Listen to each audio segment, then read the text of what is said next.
We're entering the most aesthetic era of marketing where now everyone has access to creative ideas and putting those ideas to life through video, through content, through campaigns. So in this video, let's talk about 2026 campaign and content trends. Welcome to the channel. My name is Jasmine. I lead the creative agency behind hundreds of female founders who have collectively generated over $50 million in revenue with us. In this video, I'm going to break down exactly what's trending with 2026 campaign trends, marketing, content, and how to put all of this together so that you're ahead of the game and you're the female founder that's leading the industry, not following behind. So to start off, we're seeing the term campaign, the term launching pop up a lot more. And this is because so many female founders have not only made themselves visible as part of their big brand and their big corporation, they're actually walking us through every single behind the scenes process of what it takes to bring that brand to life. Not only has this been popular with big celebrity female founded brands, but this is becoming more common even with the smallest brands that are having major breakthroughs on TikTok or on Instagram documenting that exact process. And we're finding that with every single campaign, it's not enough to just say, hey, we're dropping a new product in 2 days. Boom, the product is launched. Please buy from us. People are walking through testing stores, picking out selections for the products that they're putting together, walking us through the behind the scenes of the decision making behind that, actually making content and going live, explaining the thought process and the intentionality with the audience, even polling their audience on what they're planning on releasing. We're seeing this with big brands like Tala, Heaven Mayhem, even Base or Rare Beauty. And maybe you're not a product-based brand, but you are a female founder. And so because those get to dictate how those kind of campaigns are run, this founder POV and perspective, and obviously the founder being a lot more leading in the campaign, is not going anywhere. And it's definitely we're going to see a lot more of in 2026. But don't worry, because I have a whole 60-minute guide helping you create your sellout campaign, just like these celebrities do. You can get that in the link in the description.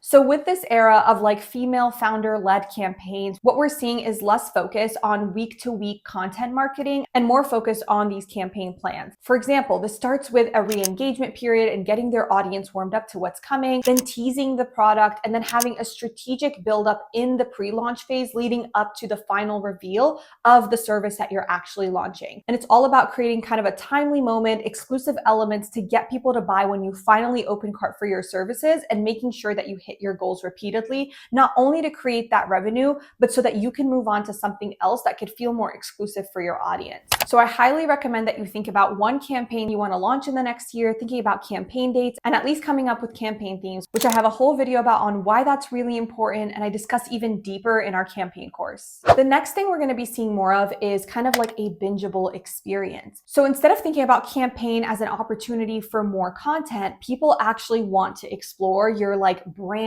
campaign universe, right? They want to see different things on different platforms. They want to feel like they're getting an exclusive look during this campaign period through content series, almost like creating mini episodes that people get to watch on their favorite TV show. So this doesn't just mean creating a series that's just video related. You can create a series in so many different ways. I recommend creating one during your pre-launch phase that can talk more about the process or the intentionality behind the campaign you're running, or a way to highlight the theme and the strategy and why it's important to your audience right now. And then coming up maybe with another campaign style you can highlight during your actual launch. Now, when it comes to bingeable experiences and creating a series for your campaign, these don't have to be weeks long. These don't have to be 10-part episodes. These can be something like 3 or 4 videos that you create to highlight either a specific moment you want to share with your audience, or to allow your audience to partake in this campaign through witnessing a different side to that campaign. So for example, behind the scenes, process, decision making, everything that went into creating what you're about to put out. Thinking about the teaser, thinking about the story, thinking about the payoff, the behind the scenes, and then the celebration of the launch. And think about building kind of this like binge loop where someone can like get hooked by a video, learn more through a carousel, and then you can close them through email. The next thing we're going to see that's more common is brand fluidity. I've already talked about this in a couple of different videos, but with brand fluidity, we're really seeing brand assets being leveraged and expanded on with each campaign,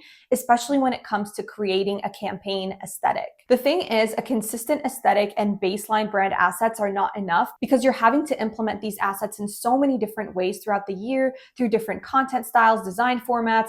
Even when trends come out, you're maybe wondering, how do I use my brand if this trend or this format is completely unrelated to what I'm doing? And don't get me wrong, sometimes it is better for you to pass up on those trends, but sometimes it is important to figure out what is that connection point and how you can make your brand stay updated and stay fresh even as trends change. change. So something to think about that I discussed in my other video around how to create your campaign aesthetic is essentially, what is your baseline branding? Baseline branding is something that you're probably getting from your creative agency or from a brand designer. This looks like everything we know to be brand guidelines, fonts, colors, typography, creative direction, even like brand strategy and brand identity can again like go through that entire process. But then thinking about what are elements that you want to expand on to create flexibility with the brand. So over time, what are maybe colors or hues of the existing colors that you have that you slowly want to pair? Again, we don't want to go crazy and add 5 new colors and make our brand completely unrecognizable. But the purpose of this is knowing how to shape shift your current brand assets to meet what's currently trending in the campaign world, and obviously how to create your own aesthetic and timely moments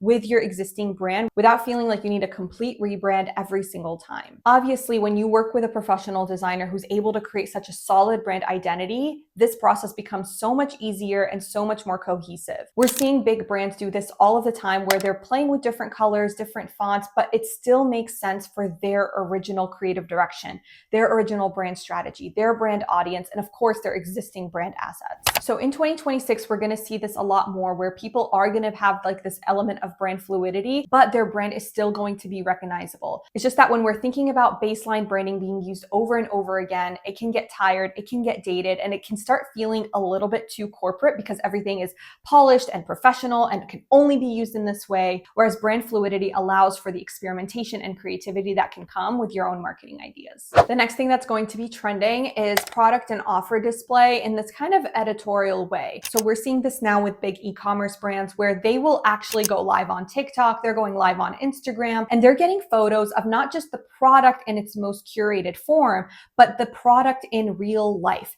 A big example, I spotted this a lot more with the Base and Rare Beauty collab, where not only were they getting professional photos of the makeup bag they co-created, but they were putting that makeup bag on makeup vanities, they were putting it in luggages, they were putting it on the side of the car, they were putting it even with like a phone prop that's like kind of like how girls get ready and taking photos with that. They were not only showing this product in like a big fancy studio, they were showing this product in day-to-day life and what it would look like to experience that product in your hand, how many things fit in there, how can you pack it, what would it fit, what wouldn't it fit.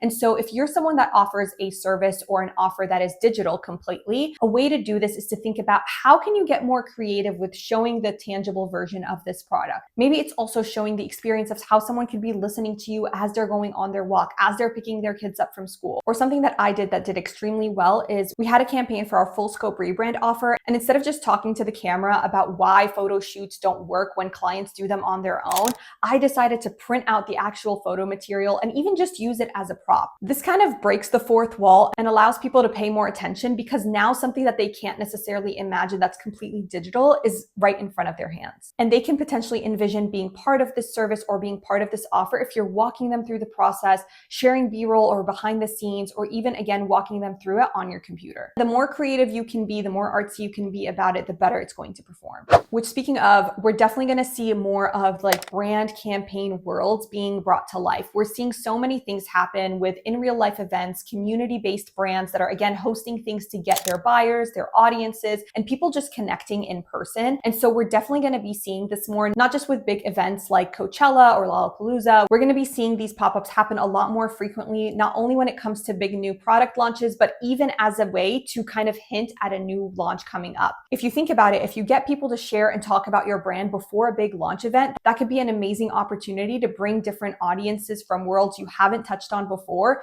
into your own brand world. So if you're doing this in person, I definitely recommend having kind of branded assets and aesthetic moments that prompt people to naturally take pictures with and share to their audience. But if you're doing something virtual, still have virtual goodie bags, still have opportunities for people to share the event with the aesthetic that you create with. So as something I've hinted to before is like personality-led aesthetics. And this is where the founder is the face of the brand and is starting to be more prominent in not only the campaigns that they're creating, but even probably in day-to-day content. This makes the founder feel a lot more approachable, like they're your cool boss or they're your coworker. And this allows you to create a relationship with the founder and their character and their identity. So even if you weren't necessarily interested in the product, or maybe you haven't necessarily heard of the brand before, your connection with the founder is what can eventually lead to you buying the product. And finally, we're definitely going to continue seeing the celebrity effect with content is trending, because they're the ones with the big marketing spend that are dictating what's trending, what's popular, and what you should be doing showing more of based on what's performing in the algorithm. This is why we're seeing even small brands try to mimic what big female founders are doing, whether it's through their photo shoots or their podcasts, but it's really important here that you come up with your own signature style as a founder. Think about how to be curated, how to be consistent, how to create your own aesthetic. And of course, you can then become your own celebrity of your niche. So like I said, 2026 is going to be the most aesthetic year of marketing yet.